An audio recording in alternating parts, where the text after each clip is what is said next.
Yeah, and so I hope my video quality is okay. Yeah, all right, we're live. Great, actually. Oh, excellent. Good. Yeah, sometimes it's not so good.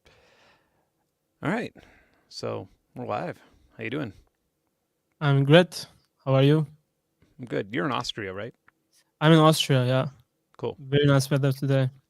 Yeah, it's very hot and humid here in Atlanta. It's Same here too. oh really? Oh well, Yeah. fun. All right.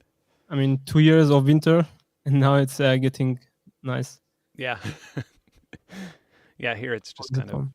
summer almost always, except for like 1 or 2 months. But yeah.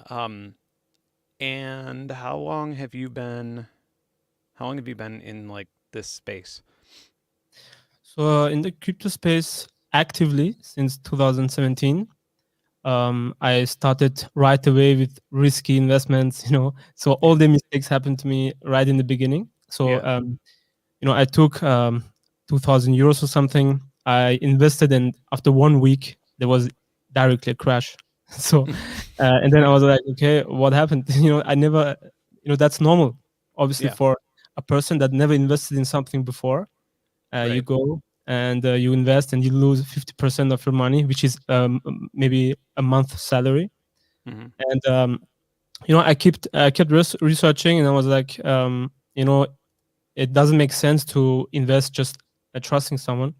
So invested the next 2 months. I think it was May, June to August, researching, and yeah, I learned a lot back then because there was so much pump and dump. Yeah. That's also usual for crypto. Yeah. It's definitely. I mean, I guess like some of my viewers know my story, and about yeah. I was an early adopter of Bitcoin. Um, Mount Gox hack, lost everything. It wasn't even it was a good investment, but it was just yeah, trusted the wrong broker, and well, there was only like two brokers at the time, uh, and I became very pessimistic about the crypto space, but not to the point where like I think a lot of people are pessimistic with the crypto space where they just assume that every single thing is bad. Where I just look at technology as something that you're going to have bad actors in every technology. When the internet started, yeah, it was what porn and it was just like bad things, and then it transformed the world. And I don't necessarily think that the crypto space is going to be like the internet, but it's obviously not as versatile. But a lot. I've had another live stream I did was with an artist who also runs a nonprofit who uses blockchain to um, basically catalog radiation levels around the world, and now it's like the scientific standard for you know following radiation levels for example from the Fukushima, the Japanese reactor meltdown after the earthquake, and so scientists use it to keep people safe, and that's like a great example of how blockchain was used in a way other than you know sort of the most basic way of just calling it a coin and buying and selling it, but rather using it as a function rather than a commodity. To be honest, I'm pessimistic about crypto too, Yeah. still, because I think people talk too much about Bitcoin and not enough about the blockchain itself. And I think the technology is very important because it's actually, transactions or data without anybody being able to change it or fake it. And I think that's very powerful. And you're not talking about the technology; it's really about Bitcoin. But I mean, I understand it because I started with crypto because I really wanted to make a ton of money, Yeah. and yeah, because you have a daily job, maybe you're not happy and you want to risk a bit and get rich. It can happen, and you have so many stories. Actually, many people got rich, right? So it's not like didn't happen, right? It happened, but those Yeah. people are lucky. They were the early adopters, similar to gold back in in the United States. I think the 18th century, right? The Yeah. people found gold in seas and they just went there, and some people left their homes, like 2 weeks, 3 weeks, went there and they didn't find anything. So I think it's similar. But I'm seeing stuff that obviously are just revolutionary. You know, there are things nobody can control, and I think it's even more transparent than the system we have right now. And I think that's the opposite than the people say. Right? They're saying, crypto, you can child pornography, this and that. Actually, I heard about Bitcoin in 2015. I googled it, and the first article I saw it was child pornography. You know, I was like, Yeah. okay, I will not touch that. You know, Yeah. obviously. Right. Yeah. But I didn't, read about technology, and that was a mistake. I think the first thing you have to do is, if you want to understand it, I mean, you can use it without understanding it, like we do with many things. For example, you said credit cards in your video. It was very funny because so many more things we don't understand, like cars, right? You Yeah. drive Yeah. a car, but you don't understand the engine, right? Why should Right. you understand? It's not important for 99% of people. Yeah. Uh, you fly planes. I mean, I don't even understand how planes fly still, right? It's so funny. But I still fly with them. I trust them, right? I trust them. And that's the Yeah. point. And technology is advancing very fast. You will never understand all technology we have. It's impossible. You don't have to. Yeah. Yeah. And I think that like once well, I mean, I guess to for starters, what you were saying about Bitcoin, I completely agree. I don't understand why we're talking about it anymore. Like, I don't understand why it's still the number one coin that everybody's talking about. I don't understand. Like, there's the Bitcoin conventions happening right now in Miami, and like I just don't. And apparently, like from friends I have who are there, they're like, well, yeah, everybody's talking about Ethereum. Like, nobody's even talking about Bitcoin there. But for some reason, there's still a Bitcoin convention. And I almost don't like the word. Rick Dudley said something really interesting to me that a long time ago about the term proof of work should be called proof of waste because not only is it kind of an outdated sort of the first way that we got crypto to work, but it's also the problem is that we're just wasting that energy. It doesn't have to be wasted. Like we could be rather than mining, we could be using that energy to power something, or we could be using that energy to, whatever it is that you use energy for. But instead, we've just decided to, solve Sudoku puzzles on on a computer, I have to and really say, proof of work is a very secure system. It's yeah, very secure. So Bitcoin never got hacked or somehow attacked. It's very secure. And yeah, same as gold, right? You can just you as Ben, you can go just mine gold. You know what I yeah, mean? And yeah, the companies are doing that. So maybe that's why gold is that valuable. Not every person can yeah, get it. So I think it makes sense, but I don't like the amount of transactions. So I think it should only be used for big transactions like billions or millions, and not small transactions. And even doesn't make sense. It takes too long, too expensive, and the electricity waste is just too big. And there are layer two solutions. They are fine too, but there are so many other options, right? And that's the point. yeah. One thing that I thought about, and that I talked a lot to Rick about, I talked to a few people about this, um, was sort of reversing that exchange to almost having a sort of well, I guess it would be what would it be called?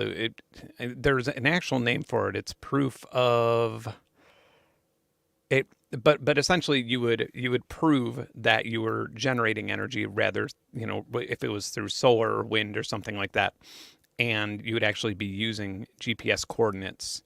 Um, but it would have to be centralized. But yeah, it was an idea where it's kind of like you would actually be verifying or mining from essentially offsetting carbon rather than contributing to it. But again, it becomes centralized, and then that's when people start getting Yeah. either you know suspicious or cranky or whatever you want. So yeah, let me get to some of these. I don't think we have too many questions, but yet at least. Um, all right. There's probably more. Just watched how NFTs with smart contracts can actually be huge for artists, and I like where this is going, but I don't understand how Orica cuts out distributors like DistroKid. Um, so I don't think that would be like the first thing that happened. I think it would be alongside something like that. So, for example, in 1995, or I guess when I started releasing music, in, I mean, my first record label, like real record label, was probably 1999 or 2000. And there was like no way to release music. I either gave CDRs to my friends or had to have a record label. And that record label had to have a distributor. And if I wanted to actually sell a lot of CDs, I think I had one or two albums that was on Caroline distribution, which was like, if Caroline paid attention to you, then you were set. You could be in Best Buy, you could be in like all of the place, your CDs could be all over the place, and you were legitimized and you were a legitimate artist. And Caroline, and at the end of this entire thing, you know, a Best Buy would carry one of my CDs, or maybe one or two they would stock, and they would sell it for like $21.99 because it was like a rare artist or a boutique CD. And then at the end of it, my record label, after like, you know, Best Buy's cut, the distributor's cut, my record label's cut. At the end of it, you know, my record label would probably get $2, and then I would probably get, you know, after if we actually made a profit, which we usually didn't, then I would get, you know, maybe 50 cents after the whole thing. And so you would somehow transform, you know, $22 to 50 cents. And over time, with Napster and with music piracy and torrent sites, and then eventually iTunes and Bandcamp and all these things, I releasing music on a record label is like absurd to me now in 2021. Yep. Like it would be something I would do with, like, for example, Mr. Bill has a record label that's just his friends, and they don't press CDs, they just sort of like recommend music to people. And that's all, that's its entire function. If I were to release something on Mr. Bill's label, I would be still using DistroKid myself. I would still be uploading to Bandcamp myself. I would still be doing it. And so it's completely, its function is only as a name and sort of a group. And so I guess when I think about like the idea that I shared in my video, it's only a matter of time before a place like DistroKid or TuneCore, something that only exists for the purpose of like mopping up after Apple and Spotify's laziness of being unable to manage their own content. Like, at what point do we say, I'm not paying you money anymore, I don't need you that much? And that's the goal. That's really the goal now, is like we need to have some sort of system that Spotify will at the very least have to compete with on the artist level, because they just control everything. If you don't have music on Spotify, then nobody's listening to your music, and that's all there is to it. And so you just have to take what you're fed as an artist. And in the last 5 years, Spotify's subscriber rate, I mean, hundreds of times. I mean, I don't remember the exact quote. I tweeted it recently. I mean, they've doubled and tripled, Exploded, and yeah. yeah, and they're paying us, I believe, 64% less than they did per stream. And for somebody like me, that equals thousands of dollars less a month. Like that's a big deal. And I mean, can you imagine going to a? Can you imagine working at anywhere? You know, can you imagine working at an office, and your boss just tells you, "Oh, we're going to pay you 64% less." Like, And sorry yeah, for interrupting, but you know, I think there's a difference, right? Working in an office, you work for 8 hours, and then you mm-hmm. go home, and then it's done, right? But if you are a creator, you invest much, much more time, you know. And for example, you told me you have 18-hour days, right? And you have a family too. Same goes to me, right? Right, Creators invest much, much more than just time. It's just 100 times more. And you know, I read a book, and it said if you want to create something new, it has to be at least 10 times better in any way. Then it has a higher chance to of success. And I think actually, you know, blockchain is 100 times better than the system we have right now, in, for example, with Spotify.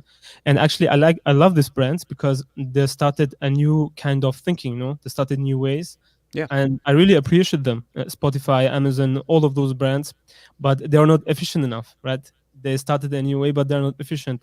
And look, the same. I read an article 1960s when cassettes came out. You know, those you put in the radios. You had two. Piracy started, right? So it's not like we have piracy now in the music industry. It's just much. It's a very long time, but technology made it better, right? So when technology advances, there are a lot of more advantages than disadvantages, and the same goes for blockchain. So because you can track transactions, and it's very transparent. You can have incentives for people not engaging in piracy, you know, and not moving the songs around. You could build incentives for people who actually hold the songs, for example. So I think there's so much you could do, so many things, because the system is completely different than we have right now. It's not just 2 times better. That wouldn't work, you know.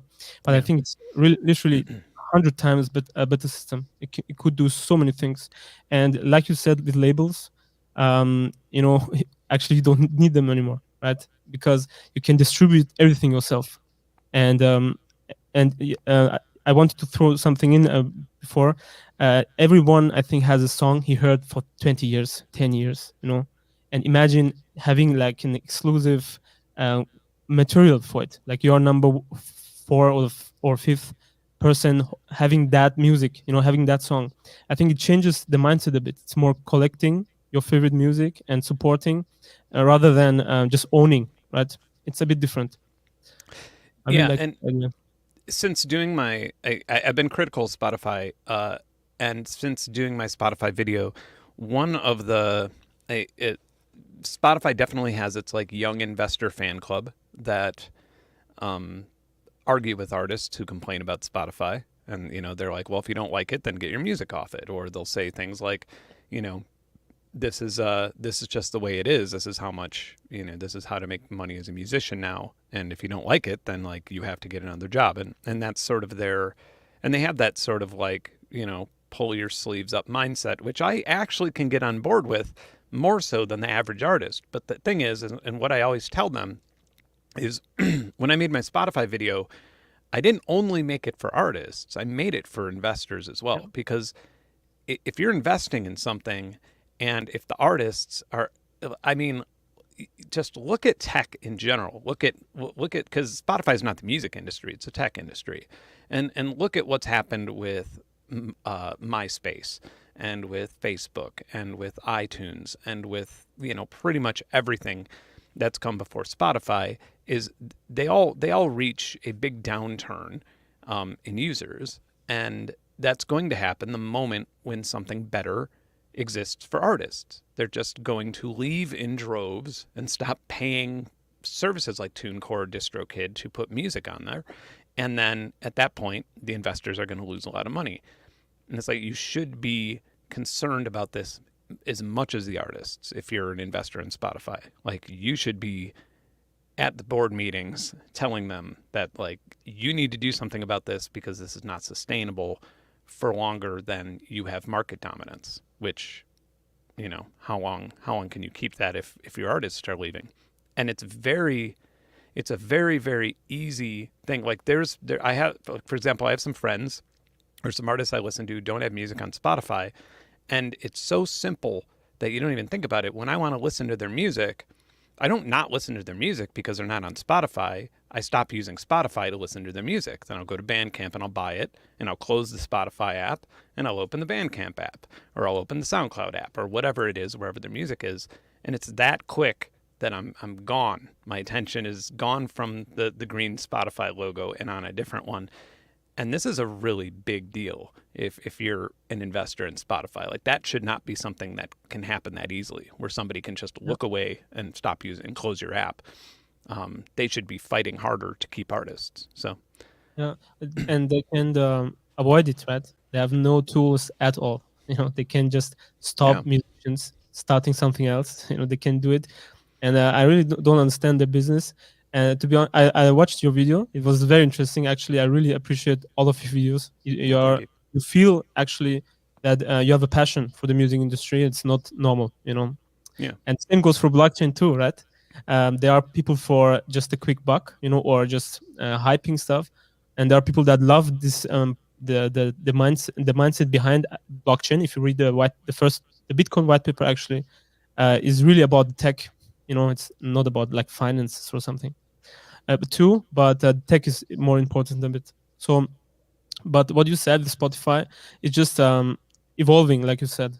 It will change again. It will move from Spotify to something else, and I'm 100% sure it will have something to do with blockchain. because Yeah. uh, it's just the evidence is too big, right? That the use case is just too big, and Spotify could actually start using it, but as far as I understood, they are very greedy. Okay, and again, I respect those brands, but you see stuff, it's just unbelievable. Right? Like you are the creator, and you get it's the same like you said with the label you had, right? Yeah. People buy it for $24 or something, and you get 50 cents, and the same happens. And how don't they have profits? I don't get it. Yeah. Similar to Amazon last year had in Europe record sales, but they got $50 million euros in tax refunds. I was like, how can this happen? Something is happening we can't see, and this is why I like blockchain, because you can understand everything. Every transaction is Yeah. recorded. Nobody can hide anything, right? you, Yeah. you see what happens with the money that is get paid to, and you see the cuts too. For example, if you buy an art on Rarible, you can see what happens with the fees. Where who gets the fees and what happens after that too. So you can see, okay, for example, Rarible main wallet got the fees, and from there it went to I don't know where, and then you can even understand, okay, are they washing money or not? You know what I mean? Right. Rarible is not doing it. I'm just saying you Yeah. you Yeah. could follow those steps. So I think this is very important, because the biggest problem I see right now is that, for example, if a brand goes to an offshore, builds an offshore presence and washes money there or just avoids taxes, the competition has to do that too. Otherwise, you have a disadvantage, and a 5% disadvantage is just critical, right? Right. So every person has to do it. And then if you use blockchain, it's just the opposite, right? You can see the people that are avoiding taxes, for example, or the brands, and then you don't support those brands anymore. Or you can see, for example, those brands, the carbon footprint is just too big from their, actions. Mhm. Then you can stop supporting them. And actually, the company before I started Orica, I worked at Energy, and the biggest reason I joined Energy was because of energy impact, and it was about you could see, the mining, there was mining and stuff, and you could see a certain percentage going into planting trees and building orphanages and this and that, so you could actually follow what happens with the money. And I Mhm. think that's so important. It's not really about niches. It's really uh, over every business I see right now, if they use blockchain, uh, it's just transparent. you know Yeah. it's much better for the consumer and also for creators. Nobody can just abuse you.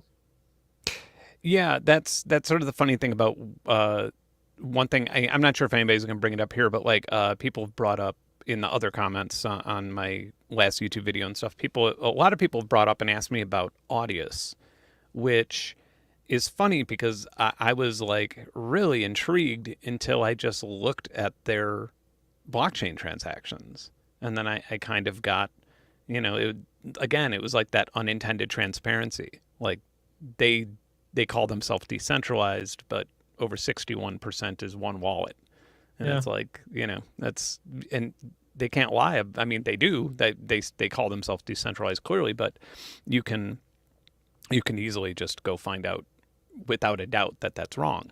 And you could look at their market cap. You could look at their fully diluted market cap. All these things. And so, yeah, I think like imagining doing that with like Spotify. Spotify, Yeah. it would be an ugly. Yeah. It would be a great day for the media, and it would be an ugly day for Spotify. But you mentioned something to me earlier when we were talking about this, about like the fashion industry, and that really got me thinking. Like I really like that idea about, and I mean we're thinking like very far into the future here, but if you were somehow to tokenize, I guess like put that imprint on any sort of intellectual property from the first idea. Like if I wanted to make a shoe, and I just had this, and I essentially created a non-fungible token or a non-fungible uh, some sort of traceable thing like that, you'd be able to find out exactly who made the shoe and where it got made, how it got made. You'd be able to like follow all these things. And at the end of the day, when it came time for the consumer level, I'd have to be accountable for all that, and all of that would come into play. and so like that's one thing, and it's not just about social justice. It's also about empowering a person who is, in the labor market as well, because I think that that just makes everything better over time. You know, like Sure.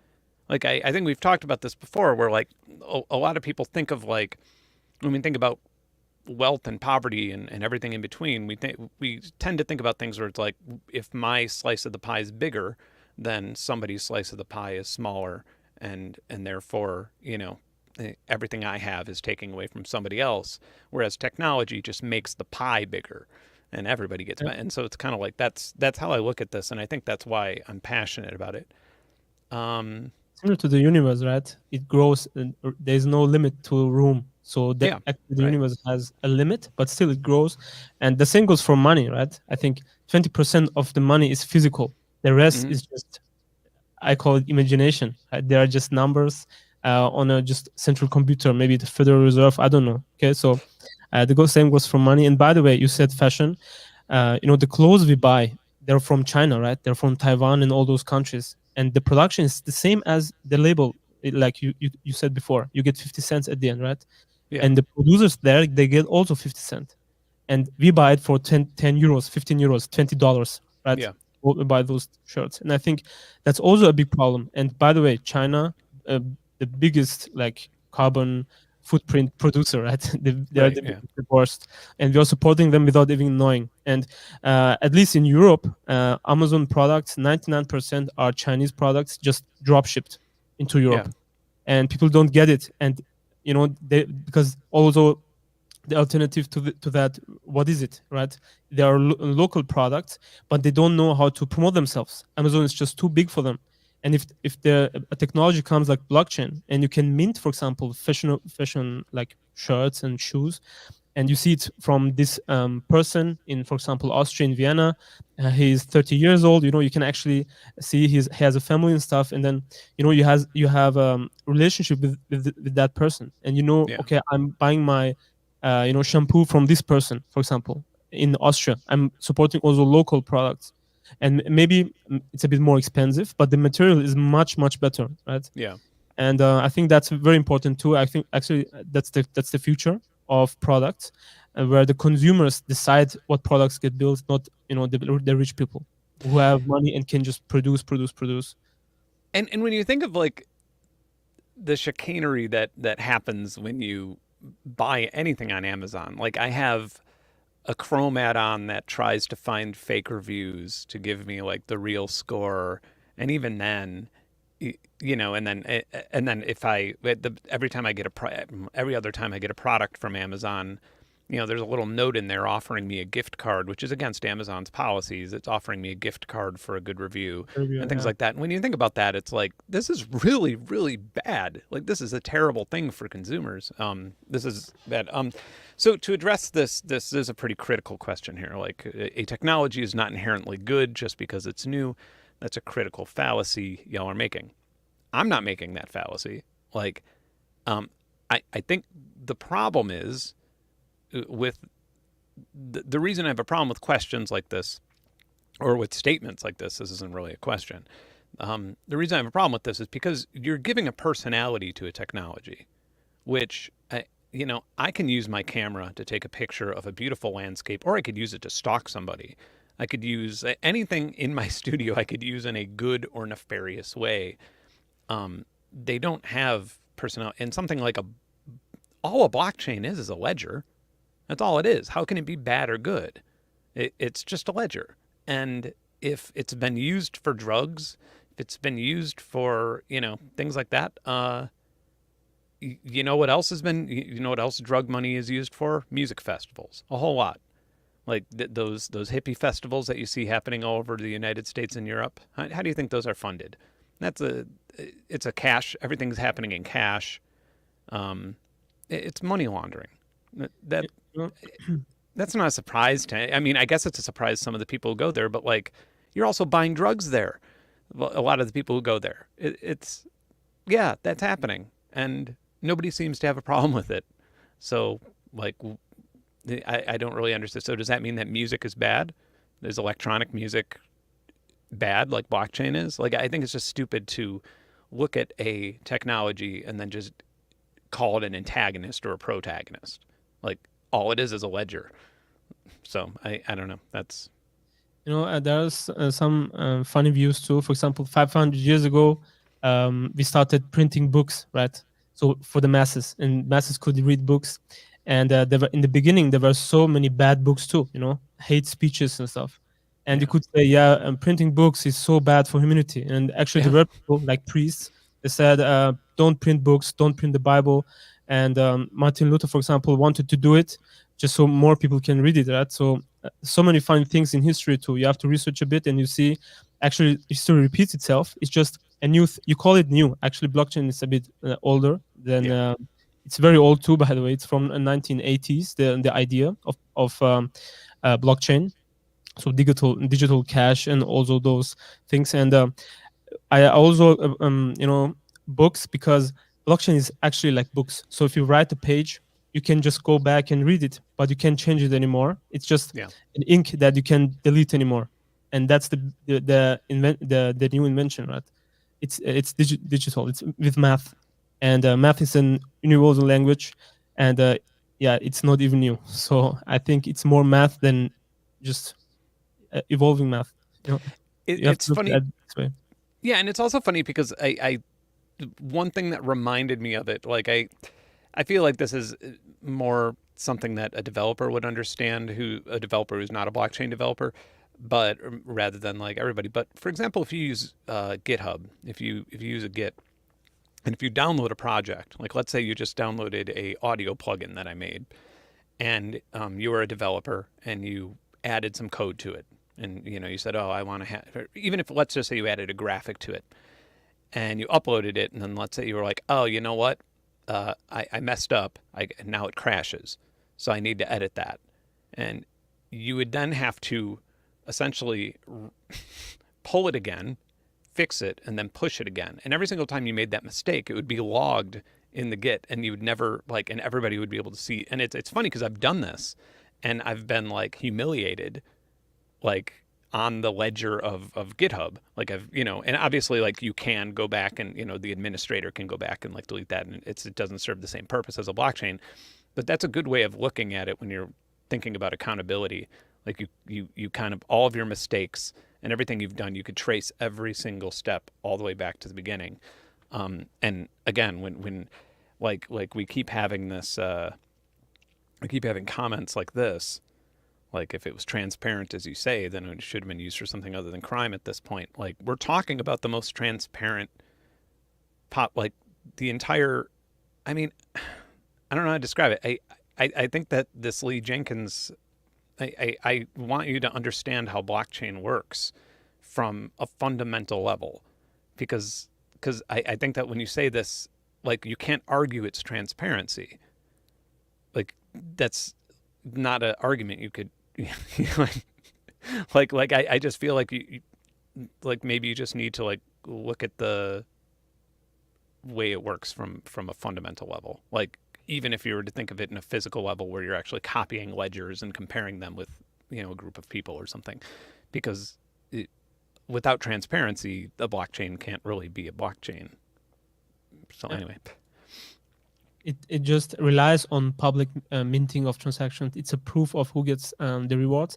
But I get Leah, by the way. I think a lot of bad stuff are happening, but I think the government has to, get used to this idea that this technology will not go away. So they have to start hiring people, working with blockchain, learning more about blockchain, and start evolving in those directions. But look, the banking system is just too powerful. They have to start first, So, yeah, and I get why it's a big issue. There are so many articles just talking about those stuff. But for example, in Japan, I think in half of the restaurants you can pay in Bitcoin, and or other currencies, and also, yeah, like you said, Ben, you can use a hammer to build a house or kill a person, yeah, but it's not the hammer's fault or the metal or the wood that has been used for the hammer. So we can look at the advantages and use them. And the same goes for the internet. In the beginning, like you said, Ben, it was full of pornography and more things. And there was an interview from 1980s A guy said, I can bring my letter to the post office. Why do I need emails? And Leah, ask yourself, how often do you go to the post office and send letters? Because I haven't done that in my whole life. So I Yeah. use internet always. You can Right. avoid Yeah. those things. It just happens, and we don't have to know them. Yeah. It's funny. It reminds me of when I was younger. I never had a checkbook in my life, and for in like the late '90s and the early 2000s, this was absurd. Like it was crap. Like people would be like, "I'm sorry, what? You can't write a check?" And I was like always just too lazy or something. And then it's just eventually I always had a debit card or debit cards that were kind of new, and I always just did that.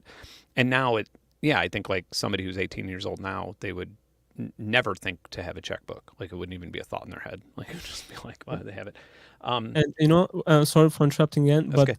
for example, when there were the debit cards, you couldn't say anything about them. You couldn't criticize the banks and Yeah, say we don't want debit cards, or uh, look for other options.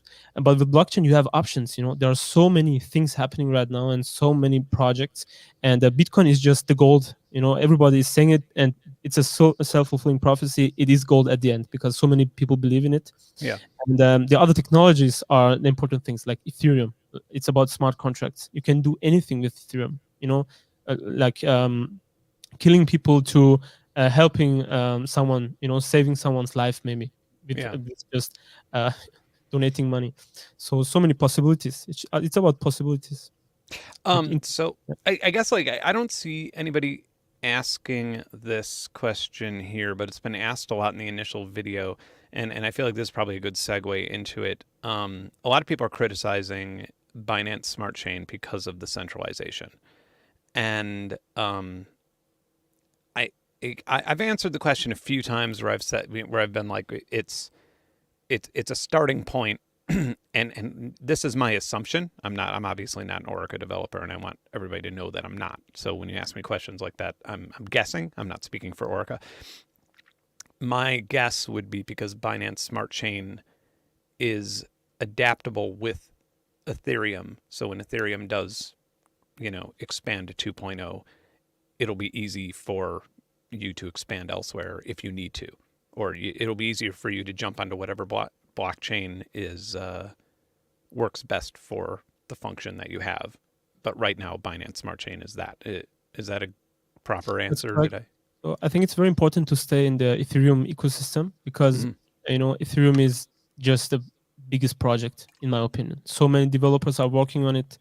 It's very strong, fundamentals very strong. They're moving to staking, and alone that they move to staking, and it's a very heavy thing for them. It's not very easy, but they Yeah. still want to do it.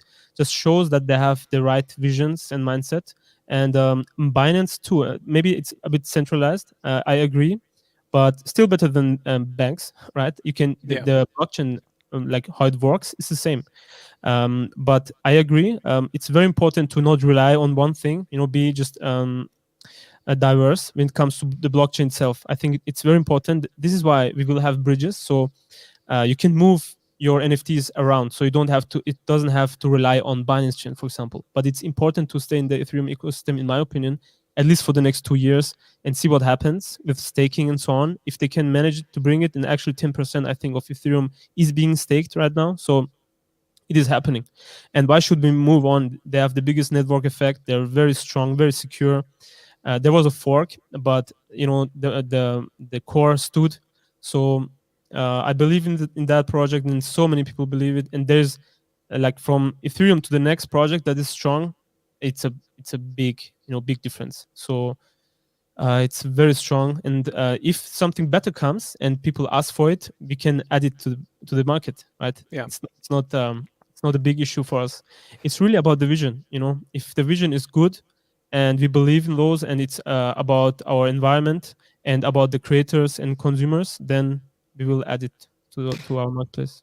Yeah, and it's funny because yeah, a lot of the criticism I think from my video was that Ethereum, was like, why not use Ethereum? Or you've been saying bad things about Ethereum, and it's like I've not been saying bad things about Ethereum. I've been saying bad things about proof of work, like just because it's always going. Well, I mean, we just look at everything that's happened in the last month, and that's a great example of like how criticism, where it can be argued, but the criticism of proof of work, or I guess the stigma of proof of work, has led to a lot of people losing a lot of money, and a lot of people leaving the crypto space.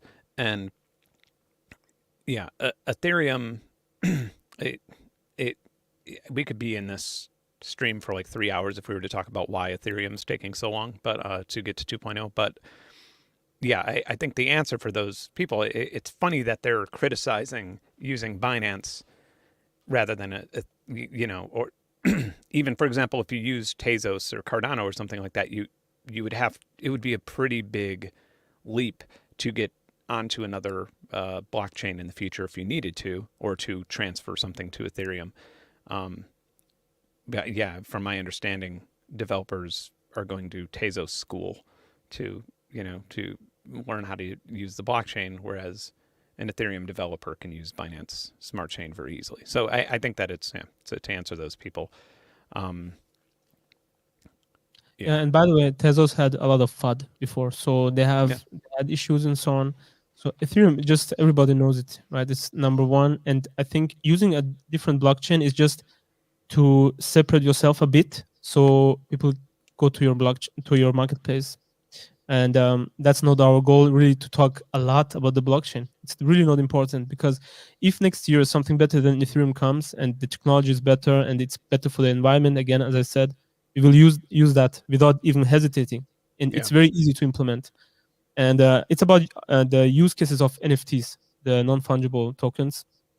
It's that's the most important part, because you would, at the end, you would use those, right? You would use the idea of NFTs, not the blockchain that is really behind it. Like, it doesn't matter Tezos or any other one when it comes to names, right? It's just they yeah. want to separate themselves.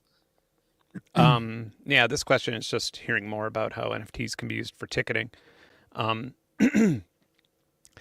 I, in my world, I don't have, I very infrequently play shows where more than 1,000 people show up. Like, it's a big deal if I play a show where more than 1,000 people. So, like, the chances of a person having the same name is, so the need for blockchain is not really, I can't, it's not really that high. I would like to use a service. I could think of using a service like Orica, simply because I would be able to cut out any middleman, and I would be able to cut out transaction fees from Visa. And I don't do shows with Ticketmaster already by my own choice, because their ticket fees are too high, and they charge customers way too much. And so that's something that I've been arguing with venues and booking agents for forever anyway. But um, I think for bigger artists, I could see it being interesting, because you always have a scalping market when you have bigger artists. And yeah, I think that being able to get a royalty from scalped tickets or resold tickets would be is pretty powerful. Um, Also, in addition to that, if someone wants to accept NFTs, for example, as tickets, there has to be an app, for example, for it. And we are building actually an app or a toolkit to accept NFTs. It could be airplane tickets, and again, it's about environment, so no paper waste and stuff. So actually, also to give a bigger picture about NFTs, you could use NFTs as your car keys. You could use them to access your house. You could use them to buy tickets, sell tickets. And also to what I think is for the music industry very important is to see if someone, for example, used the NFT on the black market. You can see it, on the blockchain. It's transparent. Yeah, At the end, you can see what happens with the music someone bought. You can see, okay, that person transferred it to a different wallet. And you could, for example, for those people who hold, for example, that music, you could give benefits. You can see on the blockchain, okay, that person held my music and for a year, and I want to reward that person with a T-shirt, for example. And you can do that, and I think that's something you can do against piracy, right? And so many things. Again, we will have discussions, Ben, maybe about those things.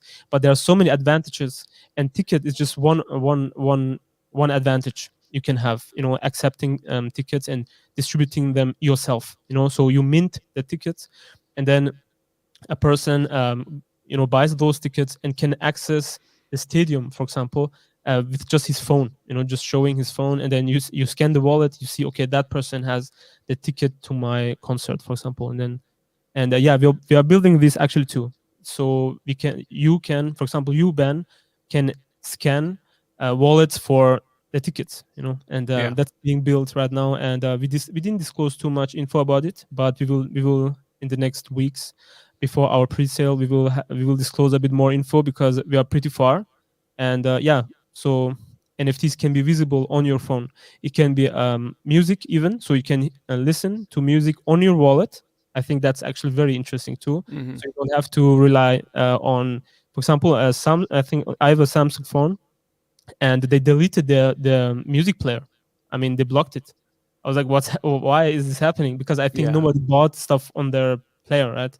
Right. And this is why we are building those things too, because if you buy music NFT, then you can listen to it in your blockchain wallet, and Yeah. nobody else has access to it. I think that's very interesting.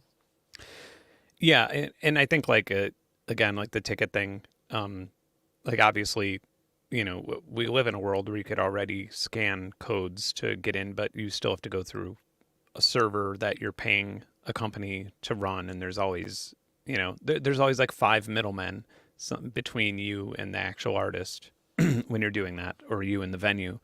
Um, and so yeah, this eliminates that essentially, which means that the artist can get more and the tickets can cost less, and that's kind of the point. I am looking at all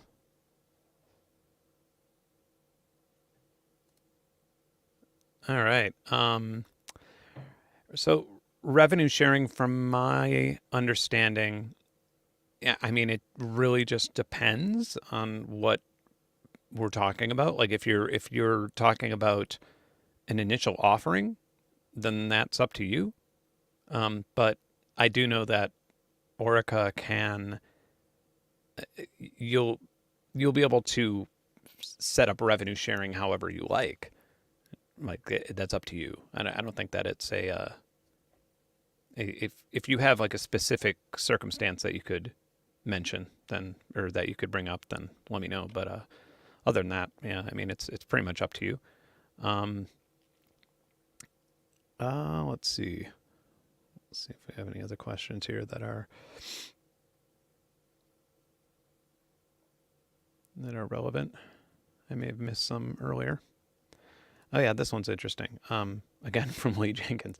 Um, so it's funny because I tweeted something about this, uh, about how, because a bunch of people asked this in my videos about this same question, like how do you legally enforce a smart contract, and I think like the first thing I thought of is like, well, this is kind of a silly question because right now the Britney Spears documentary on Hulu uses my music and they didn't get clearance for it. Dove used my music in the most seen advertisement on the internet and paid me for 9 years and then just didn't. And I have a contract that says they have to pay me every year residuals, and they just didn't. And it ended up being a nasty thing, but they just didn't. And the contract, since I was dealing with a major conglomerate, I'm not going to go into details, but let's just say it never got settled properly. It just, well, there's a lot of legal bullying, not from me. And so, like, was that contract legally binding? Like, how binding was it? It didn't turn out the way that they agreed.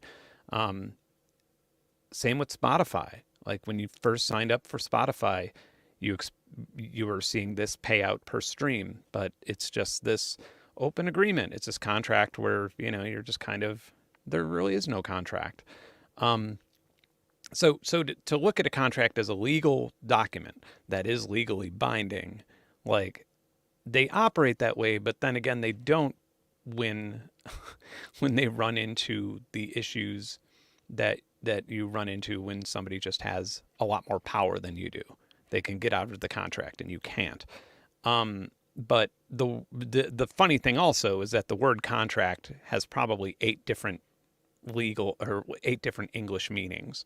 And so a smart contract does not mean a legal agreement. A smart contract means a essentially a function that exists that I guess an agreement, maybe not an illegal, I guess more of a technological agreement.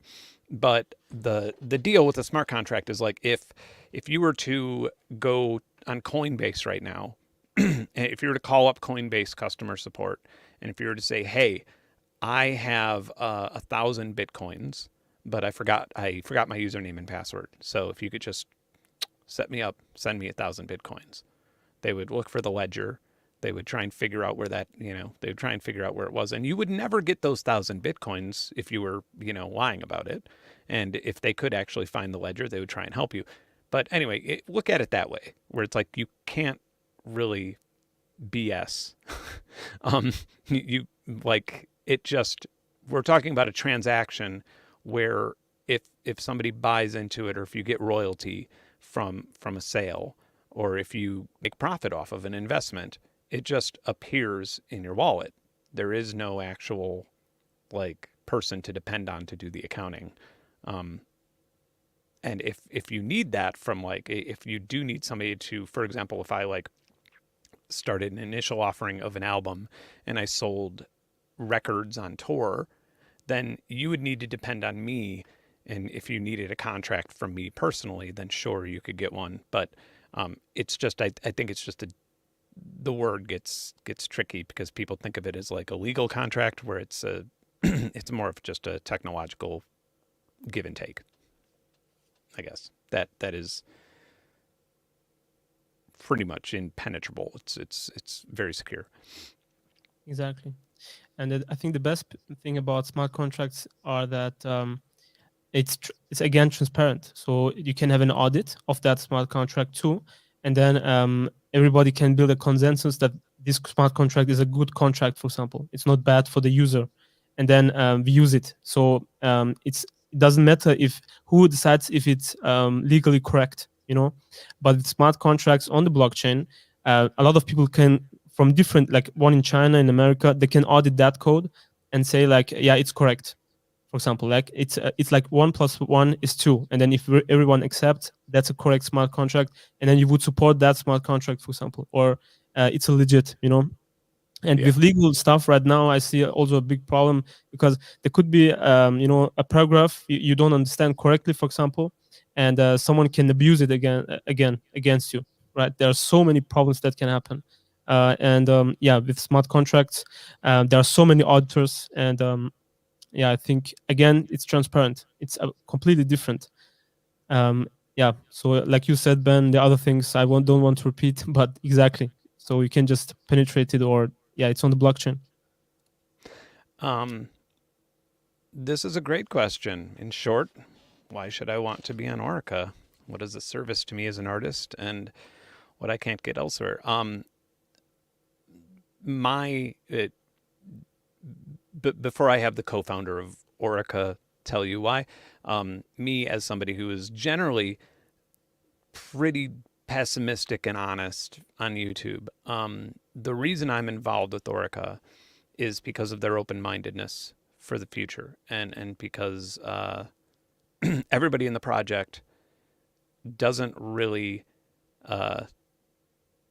It seems like every other person in this space, they have one idea, one goal. They want to make this much money, or they want to be the biggest marketplace of animated short films that you could buy as NFTs. And this has just been this entire year.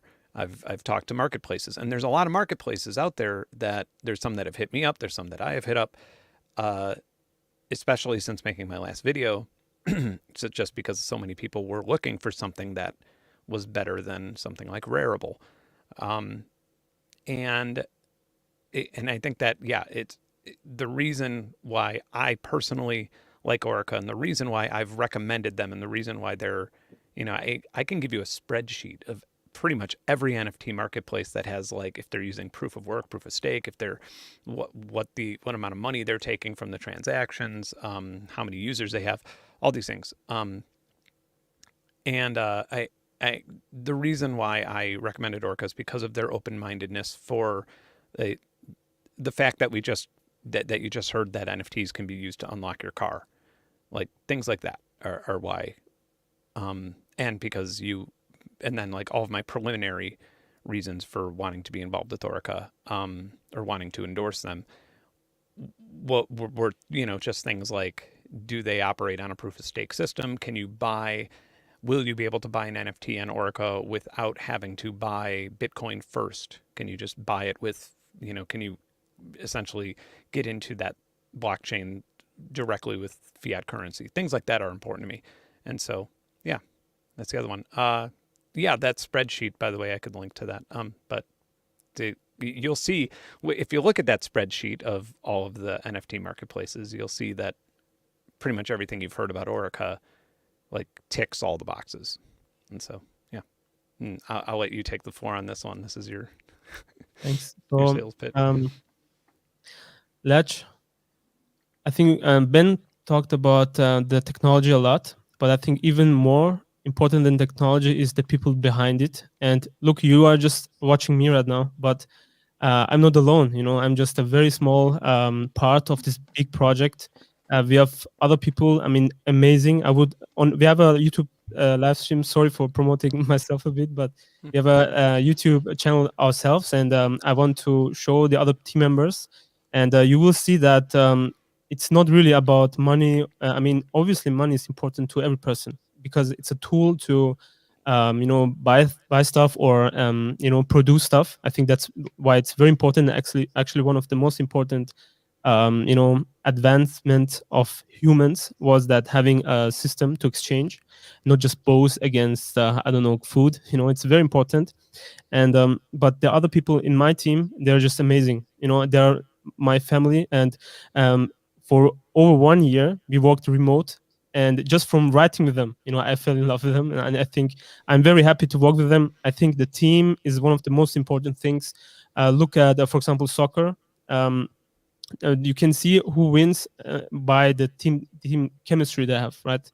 I think that's very important to see. And yeah, we are looking at everything long term. It's not about short term things. And on one of my videos, I said that Orica will shine when the market crashes, because you will see so many projects just stop, producing stuff, being active, and then you will see what shines. And for example, Amazon, the stock fell 95%. Tesla was, weeks prior to just going bankrupt. They just barely made it. Why? Because he worked 18 hours a day. And look, I have weekends where we ride together all the time, and just show me a team that is that active, on weekends. I think this is one of the most important things, because technology evolves very fast, especially in our generation, very, very fast. And opening cars with your phone is just a matter of time. It will happen. It will be a blockchain technology. Switching light bulbs, the same. And buying products as NFTs, supporting local companies is just a matter of time. In general, creations will be on blockchain. It's just a general thing, because it's transparent. You can follow the process. You can see, you can understand. We will not sacrifice children in Africa. So many advantages, and we are here for the vision. And those short-term pump and dumps, I mean, they are fun to, I don't know, see or something, but we don't care really.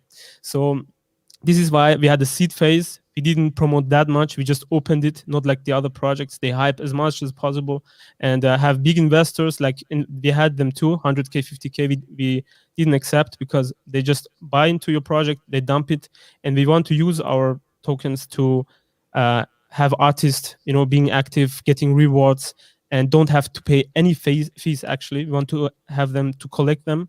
And look, there are so many other use cases. Maybe we have another live stream, Ben, if you want, or we have, I think, one on our channel too, right? And we can discuss a bit more about the use cases, other use cases, because it's very interesting, right? I have a list of use cases that could be used. And yeah, gaming industry, I don't want to begin. And then there's coupons and tickets and so much more. Yeah, I lost what I want to say, but I think you got the idea. We have an average of 28 or 9. So yeah, we are all living risky. So either yeah, I think we are all in. So I think there's no other project like this, and I'm very confident. But again, technology will evolve very fast. So what you see right now will be completely different than in 1 year, but the team will be the same and even growing. So I think that's very important. Yeah. Um, yeah, and that's again that's sort of why why I'm involved is that I think that I can't say if something's going to be successful or not, and I definitely will never tell anybody to spend money on anything.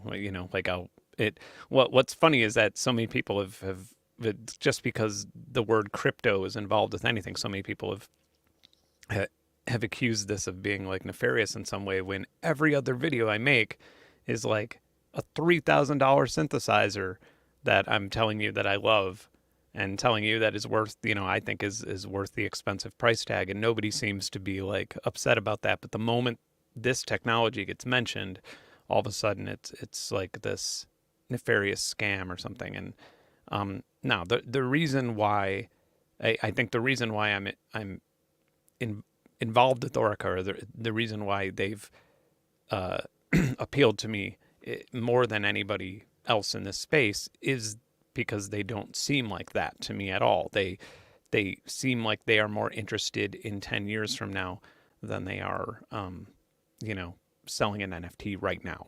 Because everybody else has just been a race to open up an NFT marketplace and get as many big names on it as possible to make as much money as possible in Ethereum and then collect as much fees from those artists. That's their business plan, and that's what it was. And hey, you know, I mean, how many artists do we know that fell for it? That even if even if you want to say that they wasted money paying minting fees for things that didn't sell, that's a lot of money. Minting fees were really high in, I don't know how they are now, but they were really high in February, March, April. Yeah. So, uh, yeah, just because there's some new people here, before we wrap this up, one more time, I'll just sort of repeat this because we already covered this question. Um, it this isn't so much about like what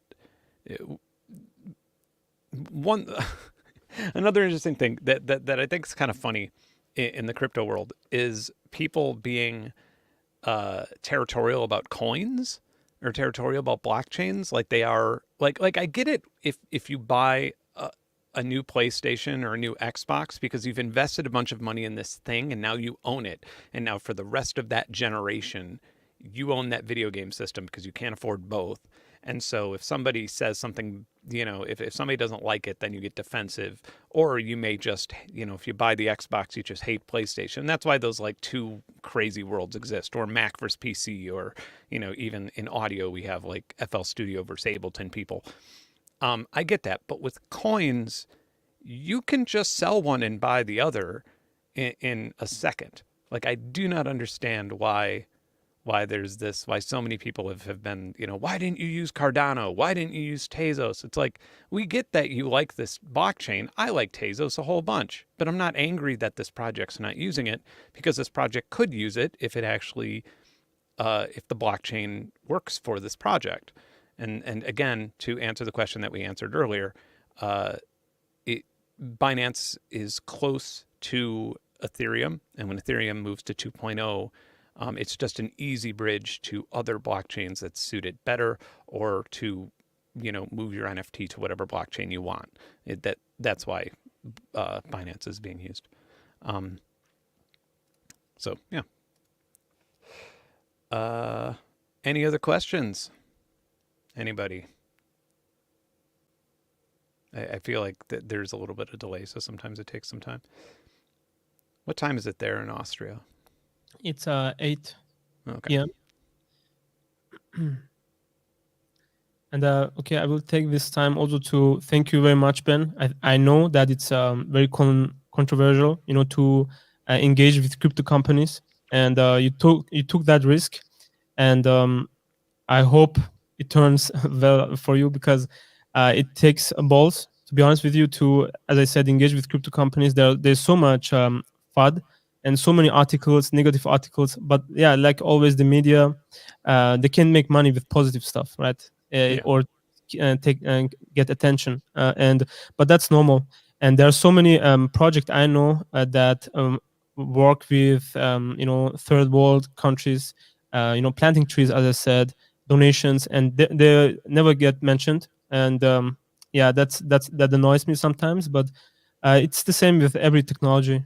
The negative things are just better for attention. And Yeah. yeah, thank you very much, Ben.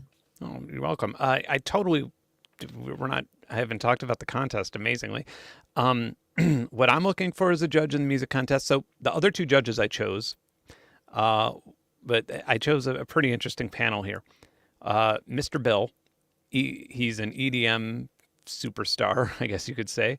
He his mastering and production quality. The reason I chose him is because when he makes music, he is mastering his track while he's making it. And that's why his production quality sounds so crazy good on pretty much anything you listen to. He's very sound designy, very into that.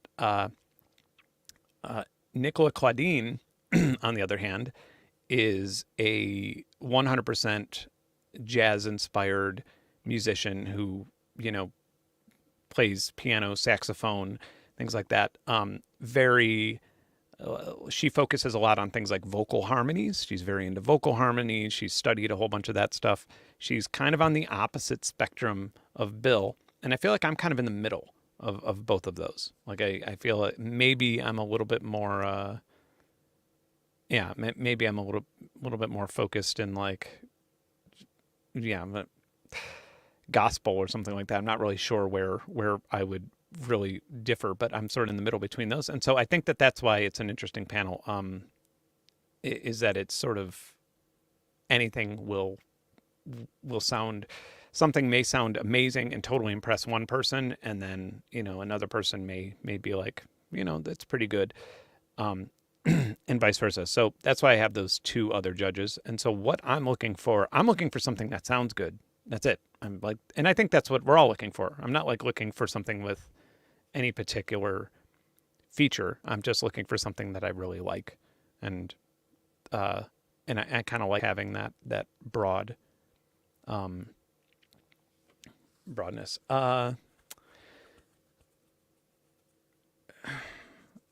This is a hard question to answer because I feel like if it's something that I would prefer not to get in trouble with YouTube or SoundCloud, but at the same time, I don't like censorship. If it's anything, if you look at the rules, if you go to contest.benjordan.com, or Orica will be updated with this shortly.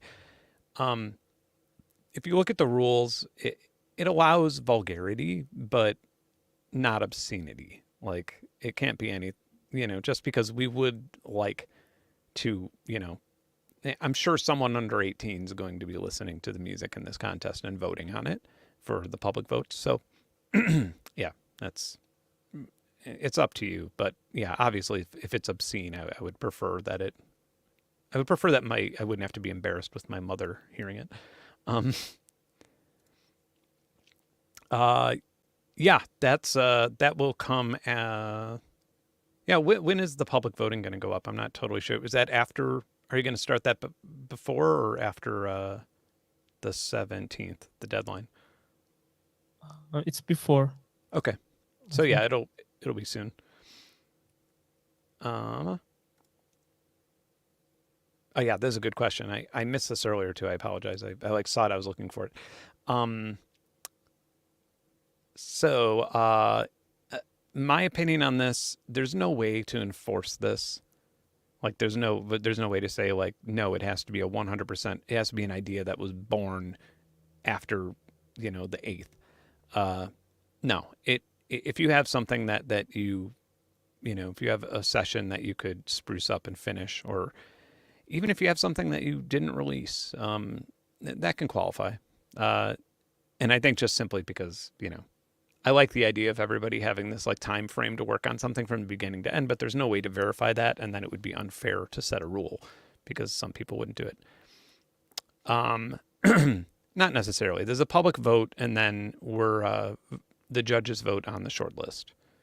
Um, so I feel like that's the best way to sort of meet in the middle, because like if it's only a public vote, then just the most popular artist or the person who like can get the most people to vote wins. But I think this way, it's a cumulative score all around that's pretty fair, and um, yeah. Uh, yes, you can release it commercially elsewhere. You can do whatever you want with it. If you look at the terms and conditions, which I wrote, I've licensed enough music to write terms and conditions now. I should be barred in Georgia. Um, if you read the terms and conditions, you have to grant a license for anybody to use your music. If I want to use your music on this channel, even if it's nothing that you've commercially released, you do have to grant a license, and that's just in your terms. You're just saying, Ben, you could replay my music for, on YouTube for the winner announcement if I win. Or you can even replay my music for the judges. Like, technically, we need a license to do that. So to stay on the up and up, you are giving us a license. However, uh, within a reasonable amount of time, if you choose not to have that music on the server anymore, anything like that, you can obviously have it removed. Oh yeah, this is a good question about fraud. You could take this because that was a good. Yeah, we will have definitely um, verified profiles. So if you, for example, report, okay, this is my art and or my music, this guy stole it, and you can prove it. And obviously, you can also prove by having that file before him, right? There are date signatures on files too. So if you can prove it, then obviously we'll block that person on our platform, and maybe also have a blacklist of people who stole, or wallets that steal art. And yeah, we will block those guys. And yeah, we have verified accounts, and verifications are actually very easy too. For example, you connect your social media, because your social media can prove that you are the artist or artist behind those things. And yeah, we have so different verification processes. And yeah, stealing your NFTs doesn't make sense at the end, because either you minted them first and then it's obvious that someone stole it, that guy gets blocked and maybe blacklisted his wallet. Then we can see, for example, if he again changes the wallet and wants to sell that NFT, you can see it on the blockchain, right? So if someone is blacklisted, he's blacklisted forever. And that's very important, I think, also in the future, because copyright issues are extremely the condition is very bad with copyright. I had friends that said, there are photographers that said, I saw my pictures on Chinese platforms. I was like, okay, go to China. What do you want to do? You have no Yeah, options. But with those, if yeah, but it's on Orica, right? So all people have to at the end use Orica probably. But yeah, so there are tools. There are tools to identify those people. yeah. And yeah, I don't think that this is a like when you think of, you won't necessarily be doing the minting. You'll just be submitting it through the Google Forms, so you don't have to worry about that. As far as if you have a video for it, let us know in the links. If you end up being shortlisted, we'd be happy to play it. But uh, in case your thought process is just imagining NFTs the way that you've thought of them, where it's like a short video or something like that, it doesn't have to be. That you can, and like we've been saying, like an NFT can, it's literally just a validation token. So it could be connected to an album or an idea, right? So it doesn't necessarily have to be a video. Um, yeah, I think we've covered pretty much all of these questions. And yeah, well, thanks for coming. Thanks for coming on and helping answer some of Thank you very these. much. And I'm glad that we could sort of have an open conversation with people for an hour and some change. So yeah. I hope we answered questions that many people had, and yeah. So I think we will have another video for sure, and then we have also those music submissions, and we are all looking forward to them. And thank you very much, Ben, again. It was a very fun interview, and I wish you a nice day. I think you have 3 p.m., right? 2:15. 2 p.m. Yeah. Okay. Thank you very much. I All really right. enjoyed. Thank you. All right. Bye, guys. Bye.